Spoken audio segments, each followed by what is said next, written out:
আসসালামু আলাইকুম। হিসাব বিজ্ঞান পারিভাষিক পর্বে সকলকে স্বাগতম। কস্ট অফ গুডস সোল্ড, বিক্রিত পণ্যের ব্যয়। কস্ট অফ গুডস সোল্ড, বিক্রিত পণ্যের ব্যয়, অর্থাৎ যে পণ্যটি আমরা বিক্রয় করেছি ঠিক ওই পণ্যের ব্যয় কত, তাকে আমরা ইংলিশে বলি কস্ট অফ গুডস সোল্ড, বাংলায় বলি বিক্রিত পণ্যের ব্যয়। যে পণ্যটা বিক্রয় হয়েছে তার আসলে ব্যয় কত, তাকেই বলা হয় কস্ট অফ গুডস সোল্ড, বিক্রিত পণ্যের ব্যয়। Available cost of goods sold, আগে আমরা লক্ষ্য করেছি কস্ট অফ গুডস সোল্ড, আর এখানে লক্ষ্য করতেছি available cost of goods sold. Cost of goods sold এর বাংলা ছিল বিক্রিত পণ্যের ব্যয়, আর available cost of goods sold এর বাংলা হচ্ছে বিক্রয় যোগ্য পণ্যের ব্যয়। বিক্রয় যোগ্য পণ্যের ব্যয়। তাহলে বিক্রিত পণ্যের ব্যয় আর বিক্রয় যোগ্য পণ্য ব্যয়ের মধ্যে কি পার্থক্য? মানে যে পণ্যটা বিক্রয়ের উপযোগী, মনে করো আমি 10 টন পণ্য বিক্রয়ের উপযোগী করেছি, তাহলে ওই 10 টন পণ্যের যে ব্যয় তাকে বলবো আমরা বিক্রয় যোগ্য পণ্যের ব্যয়। কিন্তু আমরা বিক্রয় করেছি 8 টন পণ্য, তাহলে 8 টন পণ্যের যে ব্যয় তাকে বলবো আমরা বিক্রিত পণ্যের ব্যয়।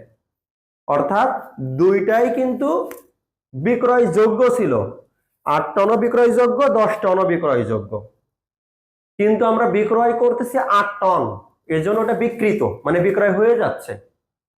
আর টোটাল 10 টন ছিল বিক্রয় যোগ্য, চাইলে আমরা 10 টনই বিক্রয় করতে পারতাম। কনসেপ্টটা ক্লিয়ার করো, মানে এক কথায় বিক্রয়ের উপযোগী। একটা পোশাক, মনে করো এই যে আমাদের পাঞ্জাবি দেখতেছো, মনে করো 100টা বিক্রয়ের জন্য ডিসপ্লে দেওয়া আছে, তার মানে সম্পূর্ণটাই বিক্রয় যোগ্য, কিন্তু 80টা মনে করো বিক্রয় হয়েছে, তাহলে 80টা হবে বিক্রিত পণ্যের ব্যয়। এই হচ্ছে পার্থক্য। গ্রস প্রফিট, গ্রস মানে মোট, প্রফিট মানে মুনাফা, গ্রস প্রফিট মানে মোট মুনাফা। বিক্রয় থেকে বিক্রিত পণ্যের ব্যয় বাদ দিলে যে অংশটি পাই তাকে বলা হয় গ্রস প্রফিট। বিক্রয় থেকে বিক্রিত পণ্যের ব্যয়, অর্থাৎ সেলস থেকে কস্ট অফ গুডস সোল্ড বাদ দিলে যা পাই তাকে বলা হয় গ্রস প্রফিট, মোট মুনাফা বা মোট লাভ। অপারেটিং প্রফিট, অপারেটিং মানে পরিচালন, আর প্রফিট মানে আয়, তাহলে অপারেটিং প্রফিট মানে পরিচালন আয় বা পরিচালন মুনাফা। অপারেটিং, মনে রাখবা গ্রস প্রফিট থেকে যদি আমরা অপারেটিং এক্সপেন্স বাদ দিই, মানে পরিচালন খরচ, তাহলে আমরা অপারেটিং প্রফিটটা পাবো। নেট প্রফিট, নেট প্রফিট মানে নেট মুনাফা বা নেট লাভ।